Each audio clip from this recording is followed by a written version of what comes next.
Bless up for tuning in to Project Cheney. Magic happens when you question everything. Conspirituality becomes reality, weirdness is welcomed, and it's okay to change your mind. Big up yourself.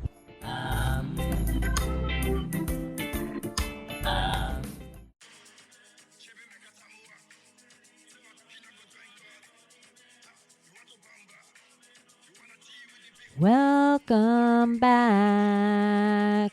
Hi, you guys. Welcome back to another episode of Project Cheney. As always, I'm Cheney.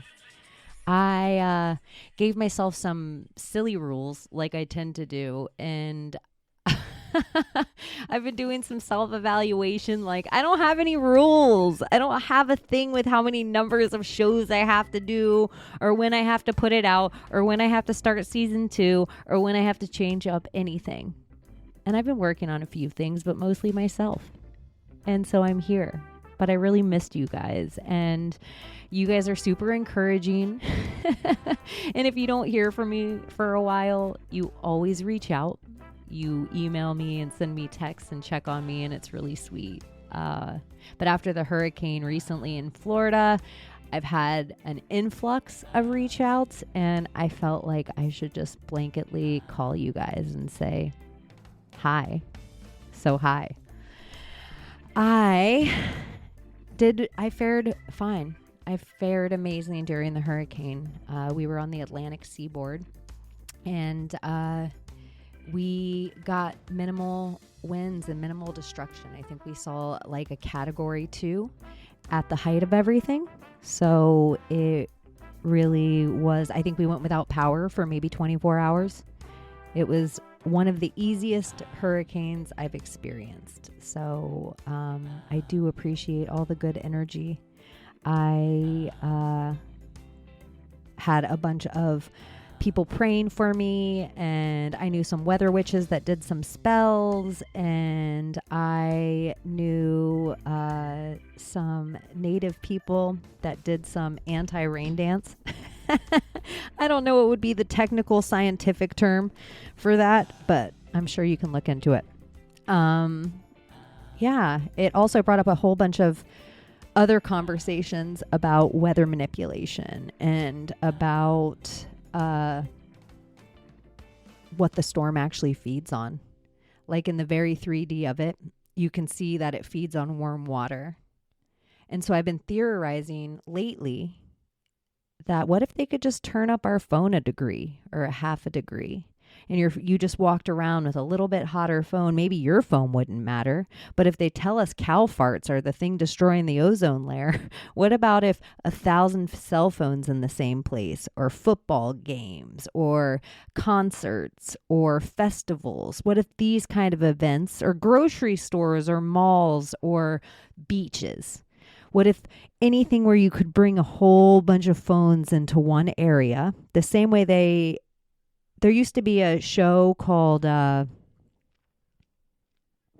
don't want to get off topic too much, but there's like a way that I think like WhatsApp works, where it actually works off our phones being their own circumference, and that attaches to somebody else's phone, and that attaches to somebody else's phone, and that attaches to somebody else's. So you're never working on the big system of Wi-Fi or 5G towers. There's some way I'm trying to explain this in the blockchain of it all, that I think they could work this energy in direct storms so easily that while we're thinking about it in this way of HARP, it might be as simple as the phone in our pockets that we're allowing to be on all the time and connect to an energy source of our houses to show it exactly where to go. I don't know. It was curious the direction that Hurricane Ian took. And it's also curious, because it went right over the Kennedy launch pad, Kennedy Space Center. President Kennedy, whole rabbit holes of its own. NASA, whole rabbit holes of its own. SpaceX have been shooting off rockets every other day from this launch pad, but NASA can't get this rocket that's supposed to make a figure 8 around the moon twice.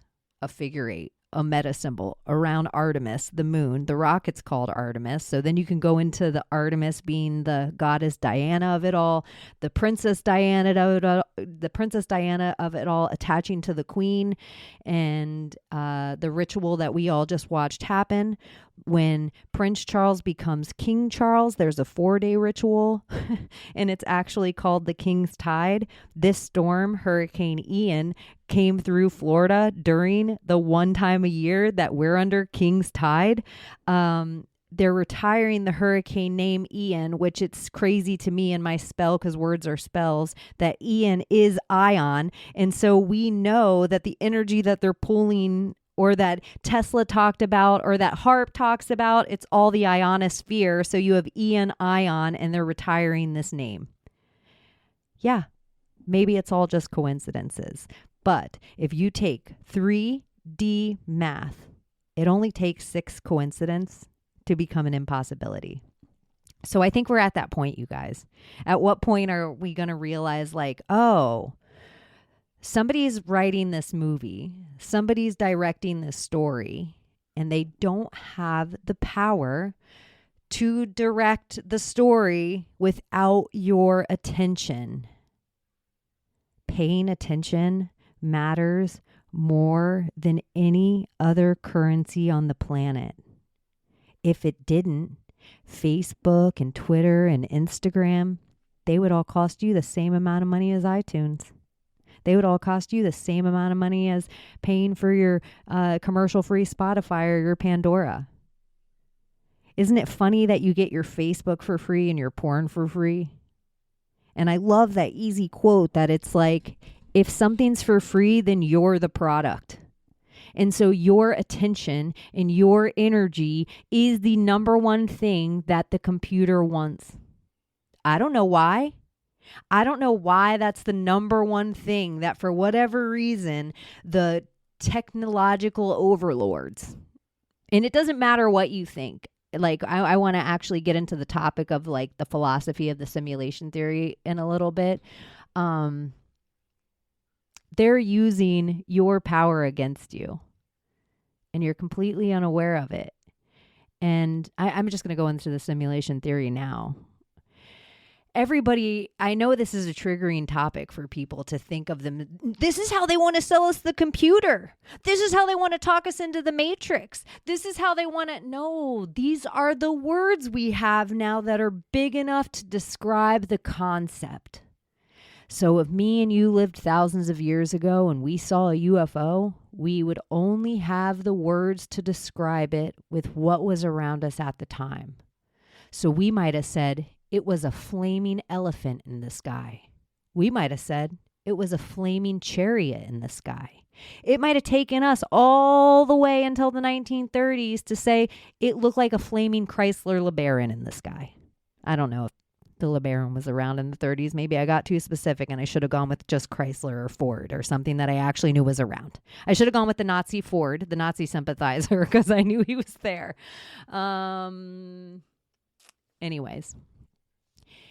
If we are in this universe in a way that you believe in manifestation, if you're a Christian person and you think all that stuff's the devil, but you believe in prayer, your prayer, you send energies and you pray, I'm guessing, for the betterment of you and the people around you, for the protection of you and the people around you. You give gratitude to something higher than you.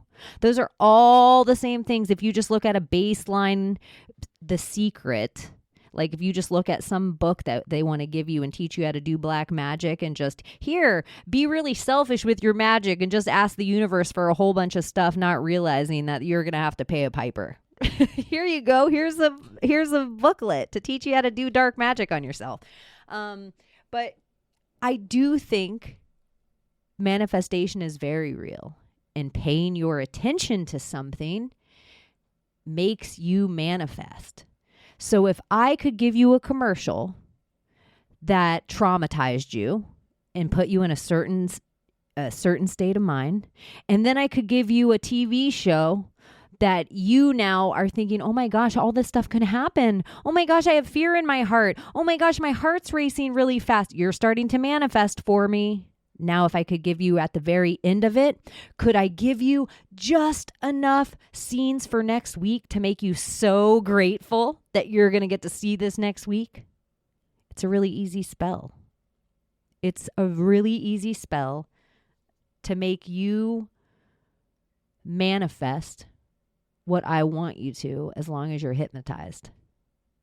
It doesn't matter what you believe. There's an evil they on this planet that they believe something totally different. There's an evil they that I like the hermetic idea of, like, we are our light and we are our dark. Yes, we are our feminine and we are our masculine. But we aren't evil. I don't know what the word people need to hear that separates that polarity from humanity, but it's not the same as us. There's this peel away. There's this cold blood. And it's not because we all can't be barbarians. It's not because we all can't draw blood to take care of the people we love and the ideas we care about or hold. It's not because we're all not capable of these things.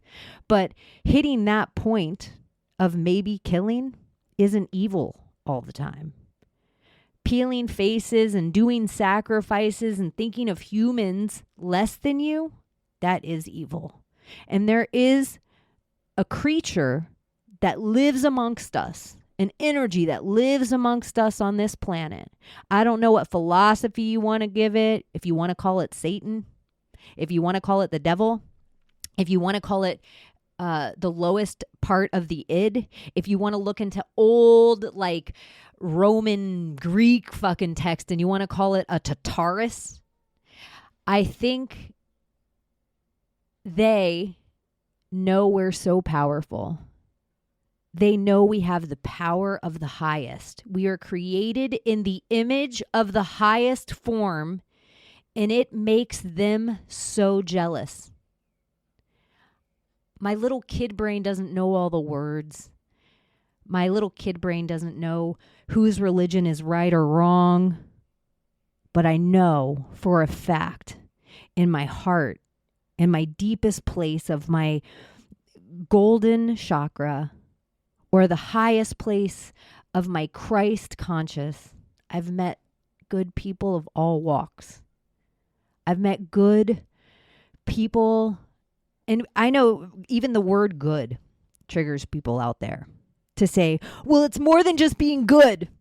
There's good and bad are just the two polarities and blah, blah, blah, blah, blah.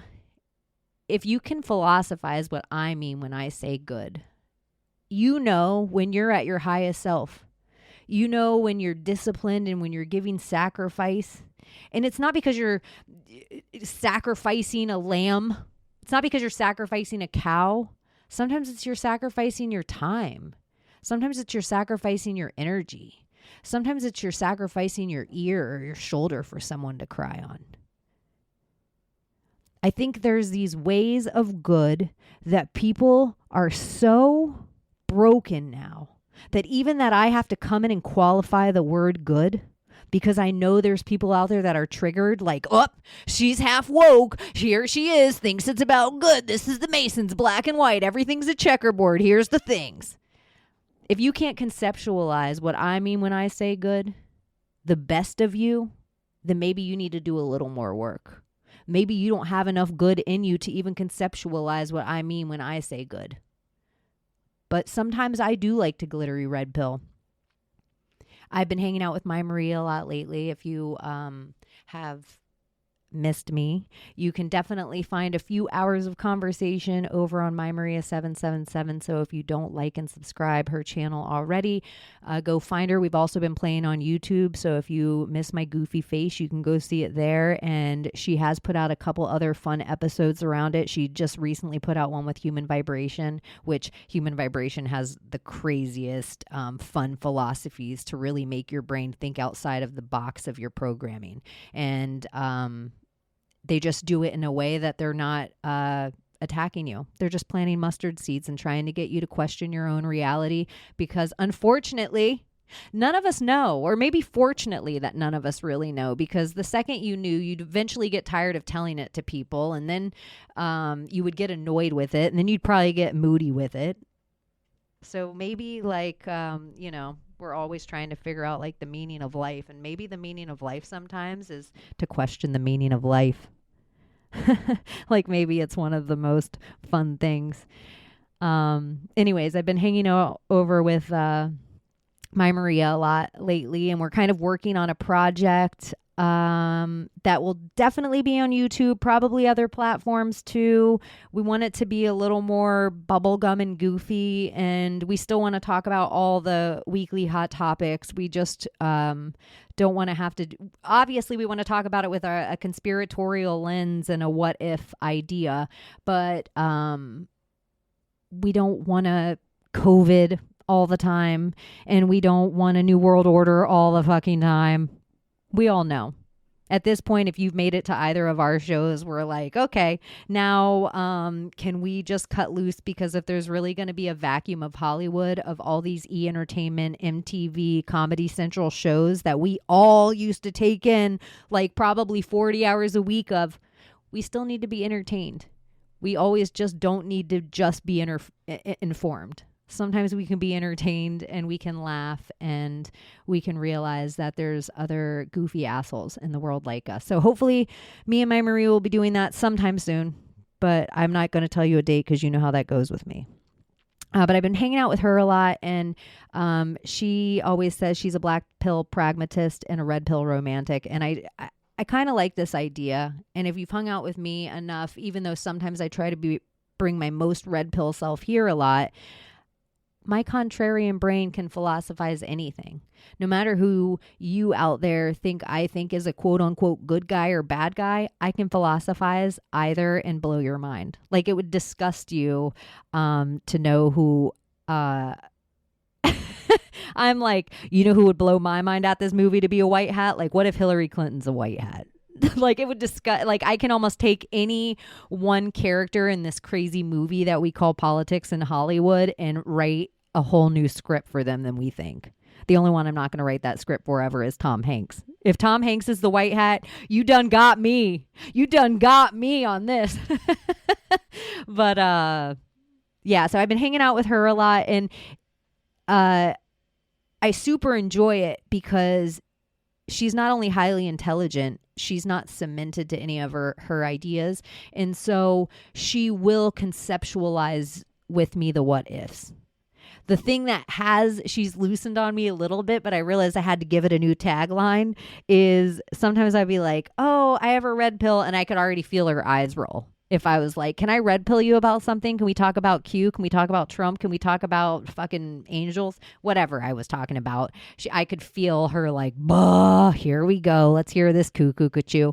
But for some reason, I realized my Maria doesn't love a red pill, but she'll get down on glittery red pills. So if I just amp it up a little bit, and instead of it being just a boring, like run-of-the-mill good guy story that everyone's heard before, if I amp it up and add glitter, and I'm like, what if Trump isn't Q, but Michael Jackson's Q?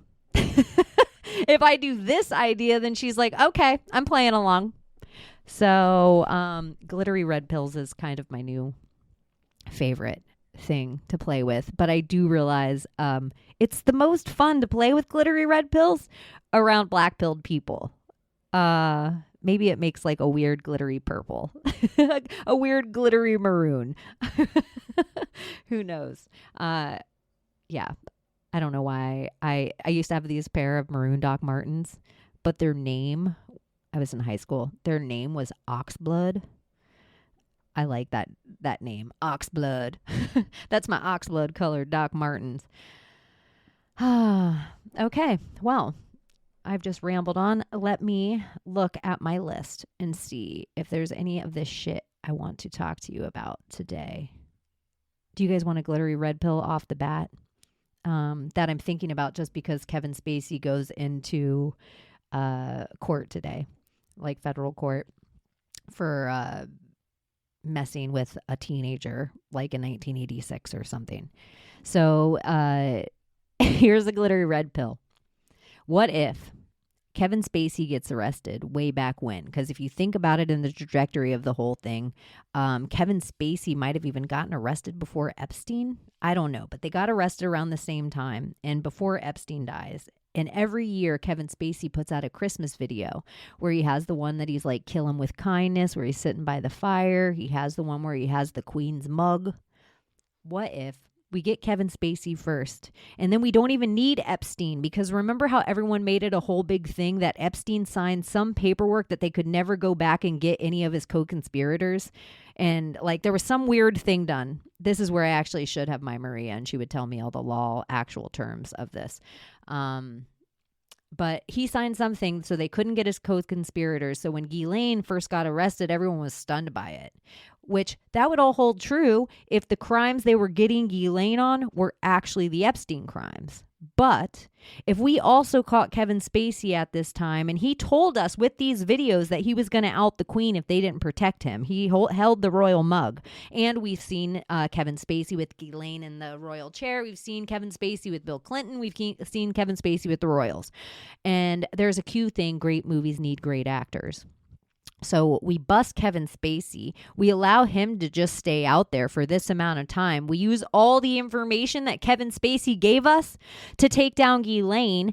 And that's why we're holding her in Florida right now in a prison. But we still have Ghislaine's information. We're about to put Kevin Spacey on trial. And unfortunately, the world we fucking live in, people don't give a shit if Bill Clinton's doing it. They don't give a shit about Epstein or Ghislaine. They don't give a shit if the Queen's doing it or King Charles. But when they find out their glorious Hollywood is doing it. And it'll be fine, Kevin Spacey at first. Everybody's had a soft, they've had a popper before the Kevin Spacey trial is about to start. Some people out there get that, and that was an extra funny joke, but that was gay humor. It's going to be an easier trial. But remember, we haven't gotten to see any of the details yet, even of R. Kelly shit. We've gotten little shit in the news. We've gotten little shit about the Ghislaine in the news. We've gotten little shit about the Epstein in the news. We've gotten little shit about the Weinstein in the news. All these things attach, and we still never gotten a nut. And the reason we never gotten a nut is, I would tell you, if you look into RICO acts and you look into old mafia shit, I'm old enough to remember all this stuff, and I actually worked for a Gotti in Los Angeles for a while. You have to build cases to get the biggest guys. You don't just take Soros out. You have to build a case under Soros all over the world, and you got to get enough to hold him on, because this motherfucker has lawyers, money, planes. He owns governments. He owns police. He owns judges. It's like when you're thinking of guys of this level who have been walking around without laws all over the planet, their entire lifetimes, their family's been walking around with it for lifetimes. Like, it's just been a carried down thing of no exaggeration, a legit new world order. So if we were going to talk about this stuff, you do have to build a case. And sometimes that shit's really slow. You can look at certain things going on with the Steele dossiers and with AG Barr, and people are like, oh my God, he lost those cases. Well, maybe that's not the criminal he wanted. And maybe that criminal was allowed to walk because that criminal was small potatoes who gave up information. Don't you guys watch enough CSI or some of these garbage TV shows to know? They've showed us how the law works. Plea bargains and plea deals. These people, like Ghislaine just doesn't go sit in the most minimum security, comfortable prison in Florida because she didn't give up names. We haven't heard Hell or High Water or Kevin Spacey. You know who else we haven't fucking heard from? Snowden, Assange. Those names all link to the original Pizzagate. Those names all link to the original. It's not because those people were involved. They were releasing information about this shit. All this stuff might seem like it's of no importance to talk about. But when you have something in someone like an Elon Musk wanting to buy the Twitter, and everybody's looking at it right now like, oh my gosh, with Elon Musk buying the Twitter, it's going to out all the bots. It's going to do all this stuff. If I buy Twitter, let's say, do I get all the information that Twitter is? Do I get all the backstory of Twitter? Do I get all the deleted tweets? Do I get all of the information in the computer hard drive that is Twitter? Do I get that? Because if I do get that, then I would say this sale isn't a sale at all and has nothing to do with robots losing their robots or small fucking potatoes. The real thing, this is elite passing real estate to another elite. So if Jack Dorsey's starting to get investigated and all this bullshit and all this real stuff's going down, because we know we can link Jack Dorsey to Jay-Z. We know we can link him to Beyonce. We know we can link him to Marina Abramovich. We know we can link him to all these easy real names. We know we can talk about elections and how the propaganda of Twitter guided things. We know we can talk about all this real easy stuff. But if he can pass his real estate to Elon Musk before he knows the fire is on his feet, does that make it somewhere that I can't go and search the real estate now? Does it make it like Elon Musk is like, no, well, I got to protect my customers' privacy now from this crime? I don't know. There's a couple loopholes here that this just doesn't feel right to me. Elon Musk is not a quote unquote good guy. He's not a secret. He's not a SOG member. If you listen to Project Cheney, you know I secret society of good guys all the time. So I hashtag it SSOGG. That's the SOG. I wish there was a better name, but that's the name that eventually came up. And I said it so many times, it's eventually the name. Elon Musk is kind of always been a gray hat to me. I'm more likely to think Kanye West with his sacrificed mother would be a secret society of good guy member before I would think the world's richest man who looks like AI, who's trying to sell as AI and shooting rockets over my head every other day for a Starlink satellite system to give me free internet, yet I don't got no free internet. Do you got free internet? I still lose my call. I can't even drive from here to 20 miles away without losing my call. Where's that Neuralink? Give me my Neuralink, Elon Musk. And everything with Grimes, if we're going to get into Elon, which I will do it briefly, look into his ex or ex-partner, ex-wife, ex-AI, Grimes, the necromancer's new plastic surgery.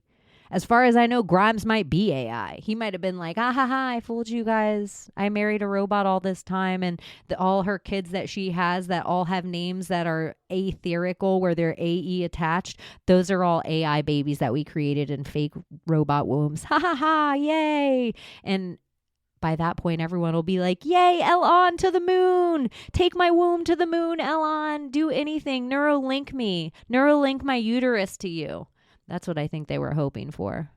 Unfortunately, I look out at a whole bunch of people that think they're woke and they Elon worship. They're like, I worship the Lord and I worship Elon Musk. That's crazy to me. That's crazy to me. All right, I'm going to gather my thoughts. I'm going to hit this bully and let's see.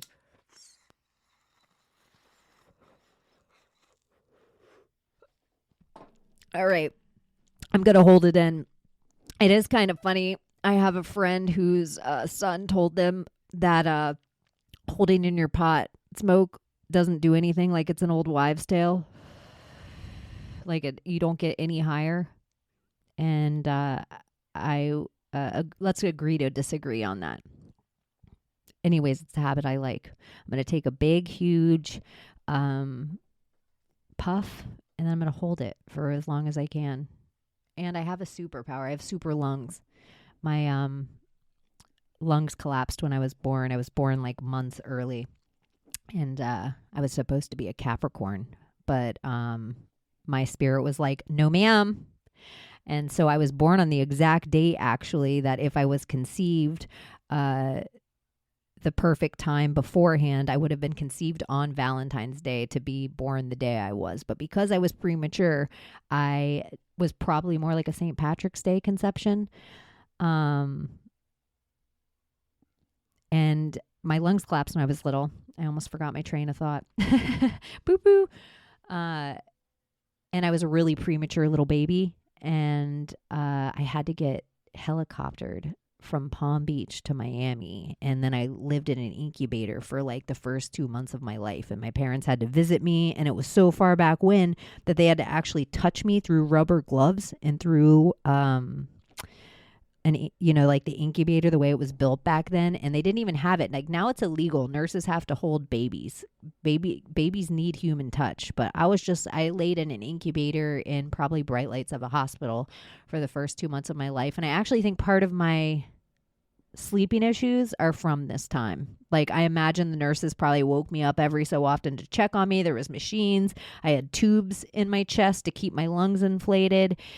And in life, scuba diving and snorkeling and surfing and just being a Florida kid, I would hold my breath underwater, and I felt like I was making my lungs stronger and stronger and stronger and stronger. And I would beat anyone in the pool. Like, if we were going to play who can hold your breath the longest, I was always going to win, because there was something in my brain that I clicked to having strong lungs now. Like, I always wanted to prove I have the strongest lungs, because I always heard that my lungs collapsed when I was little. So, yeah, I don't cough. It's really hard pressed to make me cough on smoke. And I would sit with Snoop Dogg and smoke marijuana. And that was a long story about my premature birth, just to get to a little 420 and to end it with Snoop Dogg. But whatever. You guys are here. I'm not saying it's going to be a great time, but I am saying it's going to be a time. And I am grateful that you're joining me for it. You guys know, if you've been listening to this show long enough, I carried around a pocket Constitution in my pocket forever during coronavirus because I was just waiting, like, bring it, let's go. Okay, Publix employee, you want me to put a mask on? We're going to do this. And as I had Project Cheney, I would keep a piece of paper in there, and I would write down all my thoughts every day, and any conversation that I had or anything that I wanted to bring to air and talk to you about. And for the first 47 episodes, I did that. And something about my ritual changed, where I stopped carrying a journal on me and stopped carrying a pen and paper. And I had a little bit of time that I just almost needed to gather information again. Like, I needed to sit back. I'm really blessed that a lot of my closest friends are also brilliant content creators. And I have so much gratitude that I get to go and sit and have conversations with them on their shows all the time. But I almost needed to sit back and just allow myself to be a fan of all of them again. Because some of the people, back when my quote unquote line was originally being held, when I needed a friend or a voice or not feel so alone, some of the people that I'm friends with, I was just a fan of theirs, and I just listened to them, and they provided me this comfort that I'm so blessed that they provide me a different level of comfort now. But I used to just listen to their show, and I forgot. I stopped listening to their shows. And so it's been really fantastic. Even some of the shows I'm on the reg, like The Spiders or Chance on Interverse or My Maria 777. Or I've had new, Red Pill Bay and Linda. They have a podcast now. It's been a long time since I took in Conspiracy Castle, and it's been entertaining watching Alex Stein.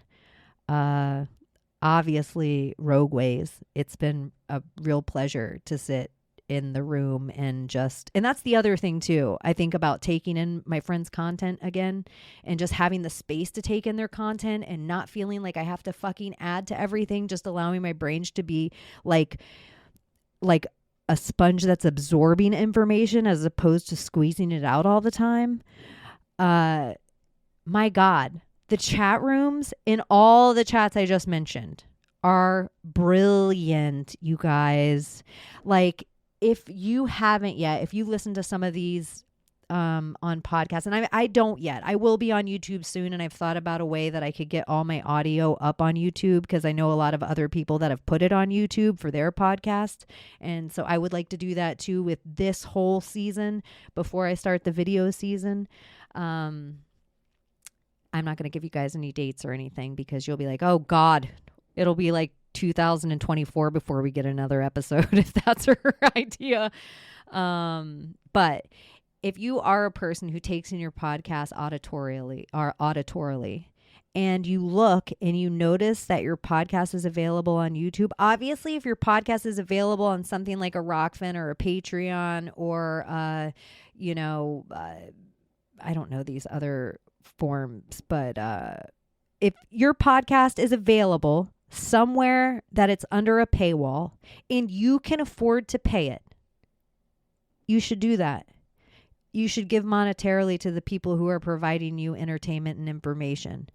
And, you know, a lot of people out there that they would argue against this. And I'm not a person that's really asking for it for myself at all, but I'm really saying this for a lot of people that I care about and like a lot of people that I respect.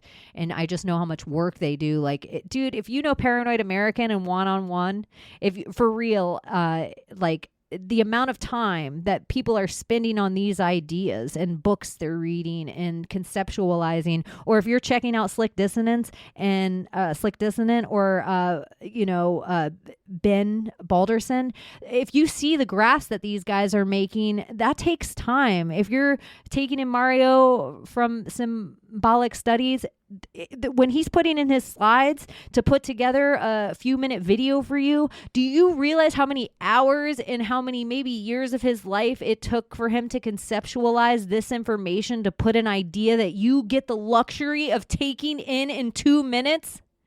Like, so these are ways that if you can't afford to pay your content providers, hook them up.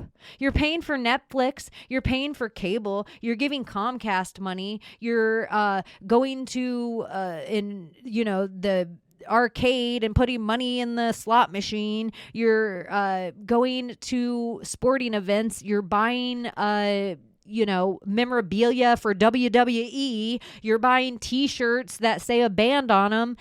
You can do all this shit. You can pay for a song.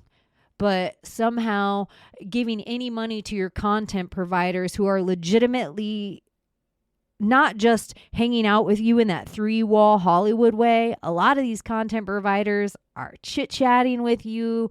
They're fucking giving you advice. They're hanging out in chat rooms. They're just showing up for you in ways that it's what friends would do. And we would all support our friends to do what they love if we could afford to do that. So I don't know. I feel like I'm really grateful that I've gotten a little bit of time to kind of sit back and become a fan of my friends again. And also see a couple of my friends who I'm projecting on that aren't on their microphone at all anymore, or aren't on their microphone as much as they should be, and they fucking need to be. Because way back when, on my podcast, on this podcast, I feel like it was Human Vibration that said this. And it might have been, I think it was Human Vibration that actually said this. We're angels and we're brought here with our golden trumpets to awaken the masses. And when she said golden trumpet, she touched her throat. And if you have a golden throat chakra and you're not singing, if you're not telling people, whatever the good word is, whatever the God word is, whatever that is, you know it. It's coming from all your chakras blood. You get to release it and tell people the things. And it comes from God if you fucking are attached. Like, I know there's a lot of Christians that listen to me, and deep down in their heart, they might be like, Cheney's not saved. It doesn't matter how much I love her. She's going to burn in hellfire. Cheney is a lesbian. It doesn't matter how much I love her. She's going to burn in hellfire. But I hope some of you that think I'm going to burn in hellfire think in your head somewhere, well, if any cunt could wake up the devil, I hope it's Cheney. Somewhere, I hope there's some kind of funny thing for you with what you believe about me. Even if you believe like that. Because I don't care how you believe. If your beliefs make you good for the whole and make you good for you, I'm going to fight for your right to believe it. And I'm going to find the words, and I'm going to dig inside my brain, and I'm going to dig inside my heart, and I'm going to dig inside myself to help you find the words, to help you fight for your beliefs, if that's how you believe. I don't know, but I do. Because I think sometimes my I don't know is the second that I get unattached, I unplug, and I'm right back into the flesh of just being Cheney. The first thing Cheney always says is, I don't know. I don't know what you just said. Maybe it was good. Maybe it was bad. I don't know. So yeah, I've gotten a little bit of time to just be a fan. But if you are a fan of me and you do miss me, I promise you, you can always check in with the Weaving Spiders Welcome on Wednesdays or Saturdays. And I try to stop by. If I'm not sitting there with my face on the screen, I'm hanging out in the chat room, watching them, listening to them, and feeling the luxury of what it would be like to sit in a real philosophy circle. Yeah, if you're a person that you can philosophize with other people's ideas without thinking it inhibits or hurts your idea, it's a really beautiful thing. So if you haven't checked out the Weaving Spiders Welcome yet, please go check it out. And that's a little bit of my white light. Like, sometimes I'm naughty on the spiders, but that's my good girl. I'm being a good girl. If you want to see a little bit of my black heart sometimes, me and my Maria, we get scorpion in a bottle, and I have been there a lot. I said that earlier, but I think those are the two places that I have been frequently. I am in the next few weeks, because I don't know when this will be out or when I'll be back. I am going to hang out with the False Reality Check cuties and Buffalo and Legs, and who knows what we'll be talking about. Who knows what they will be on, but that should be fun. So I do know they're on Rockfin. Go over, hit the like, subscribe, send them money. No, by the way, not any of this financial currency talk. None of these people asked me to do this. None of these people are asking for it. I'm just saying, why not? This is the way. This is how we change the world. We support the people who are supporting the ideas and the energies of where we want this ship to go. And yeah, people who are putting their money where their mouth is.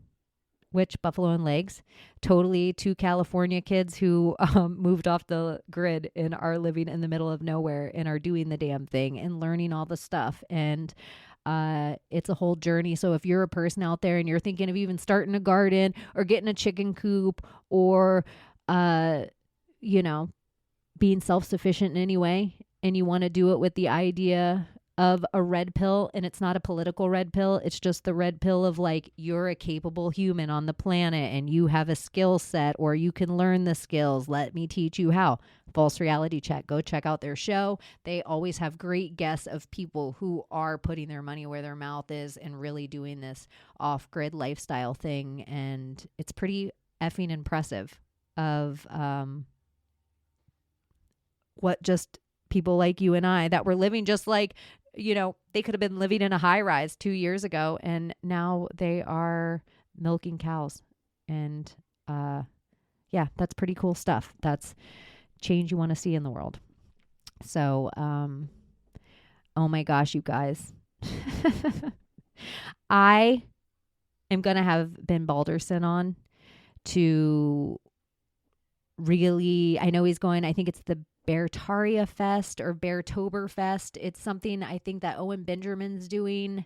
I don't want to say too much about it because I'll get it all wrong, but I know Ben will be there giving a presentation, and I think by the point he gets to this presentation, he's going to have all of the hardware and slides that he needs, and he'll be really good at giving it. And so maybe I'm going to harass him either right before he goes. I'll see if he can come and give a dry, but no, afterward. It would be like taking a comedian and doing their live set on my show beforehand. He'll go and do his live set, and it'll be the bomb for everyone there. And then maybe if you weren't lucky enough to go to this event, I can pick his brain and have him come on and show me about the idea, because so far out of,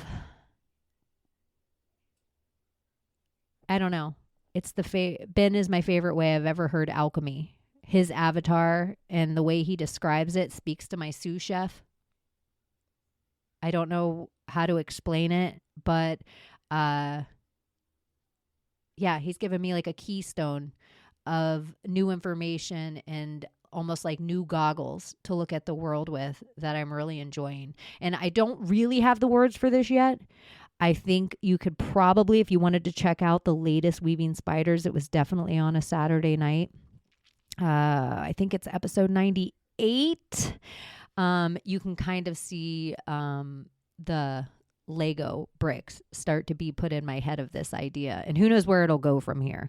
But it's pretty fantastic. And check out Odin's Alchemy everywhere if you guys haven't already. Look at, I haven't even made it to my list. I'm just full of love for all my friends and content creator friends. And I have a whole bunch of really great, amazing friends that aren't content creators that I could shout them out to, that they might as well be content creators, because I talk to them just as much, and they have amazing voices, and they're articulate, and they're deep, and they need to be maybe on a microphone where people can hear their ideas more. And yeah, I don't know. Who knows? Who knows who we'll be dancing with soon? But I should say as well, one of the places I hate hanging out the most is Instagram Live. It always just feels so vulnerable to me, just because people aren't always friendly. Even my look triggers people, and I know my ideas sometimes trigger people. And, I still get like very 1990s put downs, like dyke and blah, blah, blah, blah, blah. And, whatever. And I have thick skin for it, but sometimes people who care about me, it makes them uncomfortable. And I can be in a million other chat rooms. If I'm on YouTube, I don't have to look at the chat room ever. I can talk to just the people in the room. So I'm totally unaware if somebody's hating on me, and I'm fine if somebody is. I don't really care.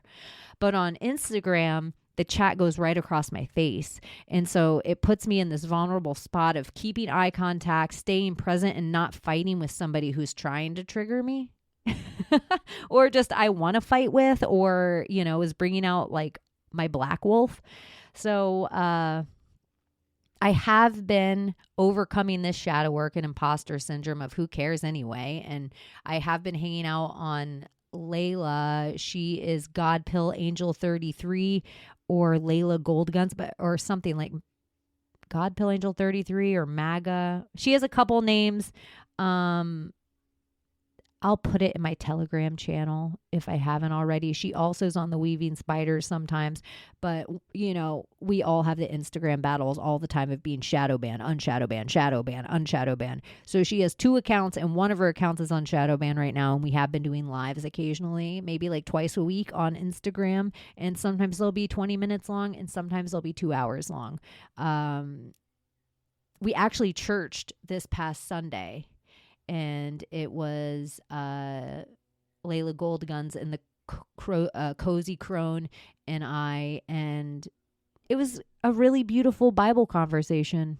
And I don't want to put words in either of those women's mouth, but I don't think either of them would consider themselves Christian. But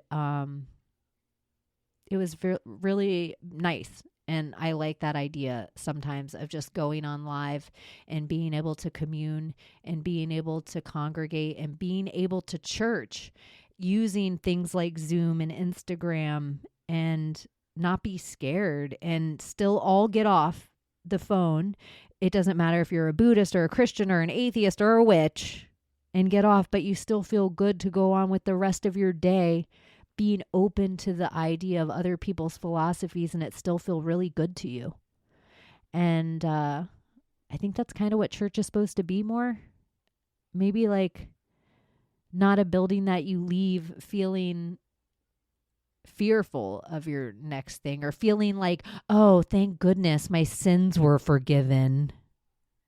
Maybe the energy of it needs to change. I think the first shirt I ever wanted to make for Project Cheney was "Let's make church a verb again." Yeah, I know. I need to do merch. I'll tell you the problem with the merch. It's not because I don't have designs, you guys. I have, no joke, 30 designs. Everything I just flippantly come out with, I do make the design up for it. It's that the quality from these places I don't really back. And if I wouldn't wear it, I would never ask you to spend $1 for it. And so part of me, it's like, I want it to be 100% cotton. I want it to be a comfortable shirt. I want it to be something that's going to age and turn vintage, like all my favorite shirts, where it doesn't all pill up and turn into like plastic stretchy bullshit. I don't want you to wear poison and petroleum on your skin if it says my sigil on it of Project Cheney. And some of the designs, I want my even Project Cheney to be so teeny, or just the rabbit in the circle to be so teeny but the idea be bigger than that. But I want it to be good, and I want it to be something I'd wear. And sometimes my idea of perfectionism gets in the way of anything ever being done. I know there's a quote there for that I'm sure a guy named Philip will write me and tell me exactly what the quote is. Like, the enemy of progress is perfectionism or something. I don't know. I don't know what it is. But, okay.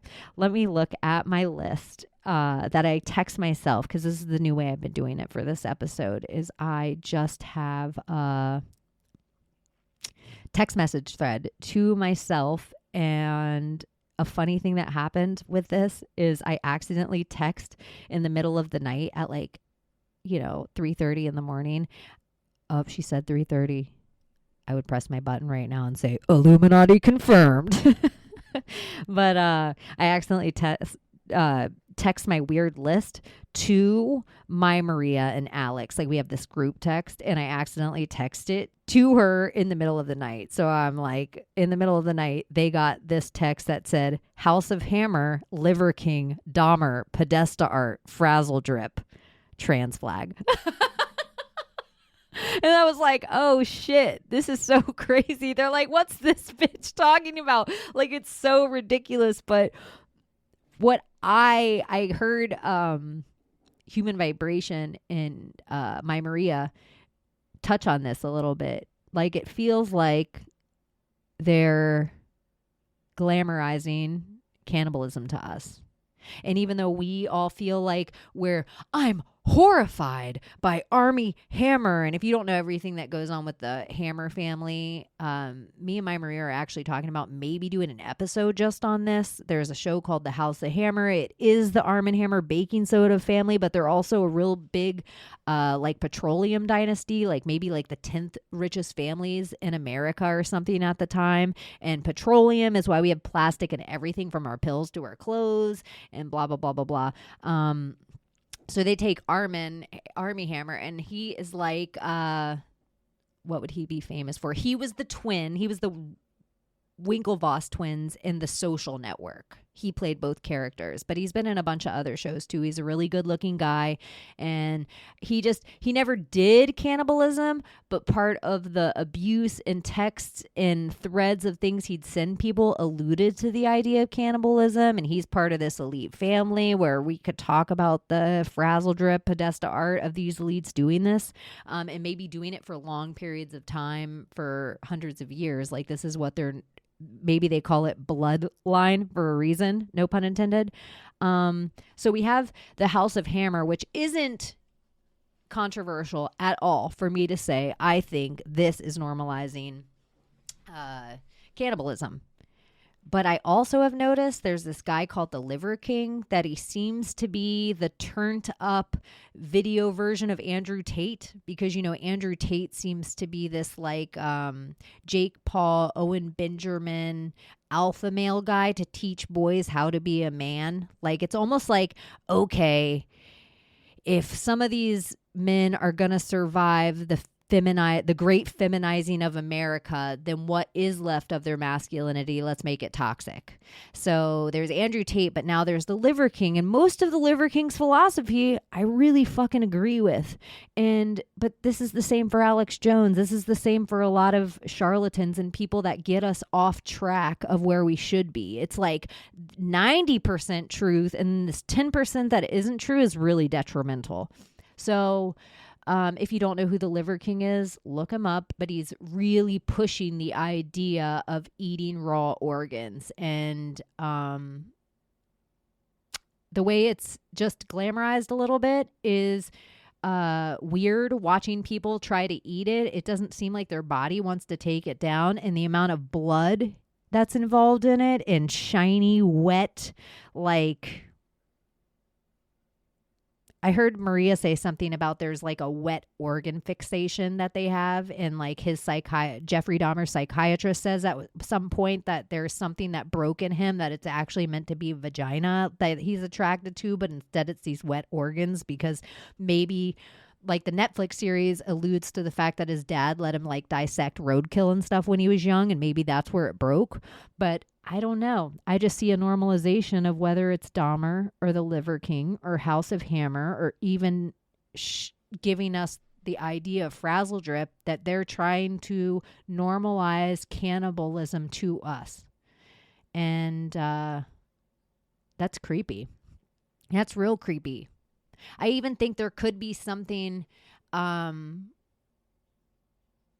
if we can push the idea that abortions are illegal everywhere, I would actually think that would behoove the elite. Because yes, I think all these abortion clinics, it's very easy for them to sell all the parts and all the things to everywhere they want and do all this medical creepy sorcery shit to fetuses and stuff like that. But I also think if there's a black market for it, then they're doing the exact same thing and they don't have to have any kind of paper trail.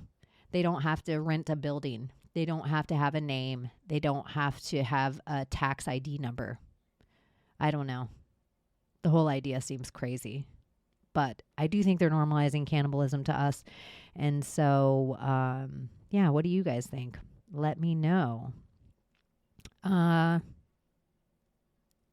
been thinking a lot about the symbol of the snake squeezing the apple, the snake around the apple, the Orphic egg. And this stems a lot from the conversation that Balderson had on Saturday night. And I've just am like, this is just a representation. And I think actually Jim said something too about the apple just being the torus field shape of our universe.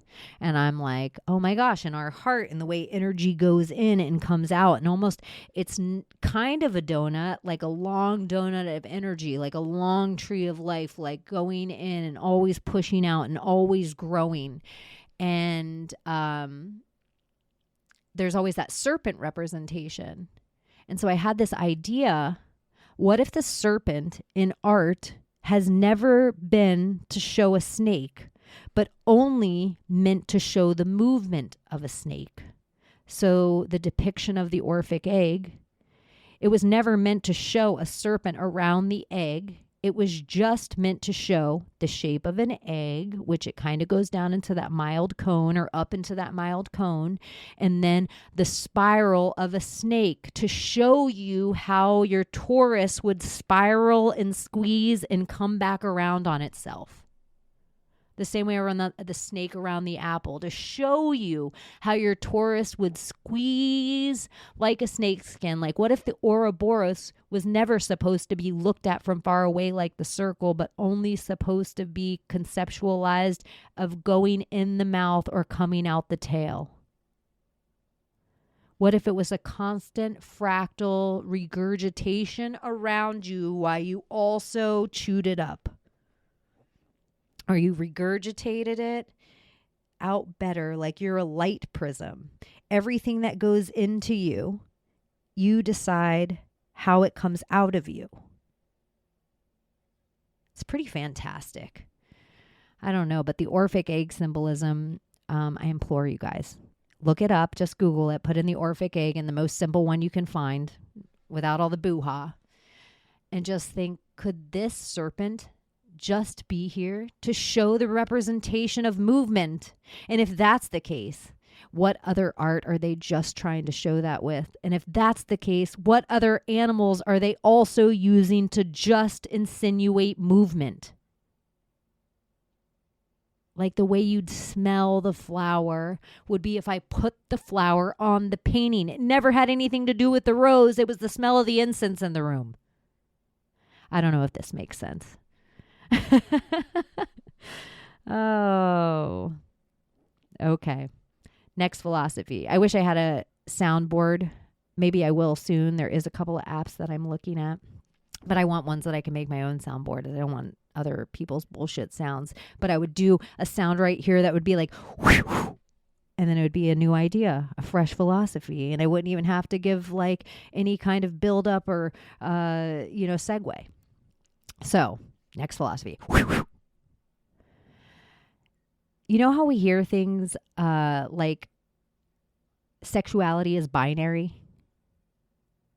So binary code is coded to keep something in a binary. And so this word binary made me think of the Bible, the Babel, the word. What if it never has been the word that has ever been bad, but it's been the binary? The word maybe never changes. The word of God never changes, but you decide as the creator of the book what words you put in your book. So the word isn't bad. It's your binary on the words. And if it were a spell, and if I were to take any good idea and turn it into an evil idea or my idea or a selfish idea, then as a spell, maybe I would write it down on a certain tree with a certain ink, with a certain alchemical property. Maybe I'd use a certain feather of a certain bird, and that would give it a little more power. I mean, if meme magic's real, or if a voodoo doll's real, or intention matters, if you can look up Saddam Hussein that he has a Bible written in his own blood, what does this mean? What does the alchemical property of writing something in blood mean? So if I could take these words and put them all down on papyrus or hemp, oak, could I write them in stone? Would that give him even more power if I chiseled this motherfucking word in stone? Now what happens if I take everybody else's words, everybody else's thoughts, everybody else's things? I take out what I want, I put in what I want, and then I bound these words by leather. I bound these words by flesh. I even give them a spine when I call it a book. I bring these words to life maybe by giving it a spine. Would taking words and putting them in flesh with a spine bring them to life? Is that not what we are? Words with flesh in a spine come to life? Maybe a binary is a little more important than a sexuality. That's what they would fucking love to do, wouldn't they? They would love to take our whole flesh and stick it right in our root chakra. I feel like I should end the show here. I feel like I said the parts of this idea that I needed to hear myself say to go on with it a little more and make it a fully conceptualized, bigger idea. But there is something about putting the spell in a book. And I was talking to Layla this morning and she said, what if your energy is trapped here in this plane as long as the last person knows your name? And it made me think of how Trump got all pissed when they were tearing the statues down everywhere. And what if the way, I think it's called a Horcrux, a something from Harry Potter, we would take something and we would trap its energy inside of an object and that thing couldn't get out unless the object was broken? And what if we have all these certain statues that are put all over the world and protected and made and casted in certain metals or cements or limestones or what have you to keep certain energies there? So we always remember the name Robert E. Lee, George Washington, Queen Elizabeth, Hitler. We always remember these certain names, Caesar, so that their energy can't leave this field, can't leave this plane. I don't know. Just ideas. Just ideas. Even starting that idea, there was another reason I wanted to attach it to the biblical idea. But I forgot. And it is what it is. And let's see. Let's see if there's anything else. Oh, yeah, to throw in on the Army Hammer thing. Always with these people, with the digs I've been doing lately, they all have attachment to petroleum. the MI6, the Mossad, the CIA. We also need to add the KGB in there as one of these secret service agencies that we know is in existence. That's also a shadow op. Well, Army Hammer, petroleum guy, was also a KGB Russian double agent, some people say. So then if you think at all, if you're one of the people that think maybe Putin's a good guy, then you're like, oh, well, maybe the Hammer family is actually good guys. Oh, the Hammer family, like the sickle and hammer. What the hell? Are you kidding me? And then you're like, you see this symbolism lined up everywhere. Yeah.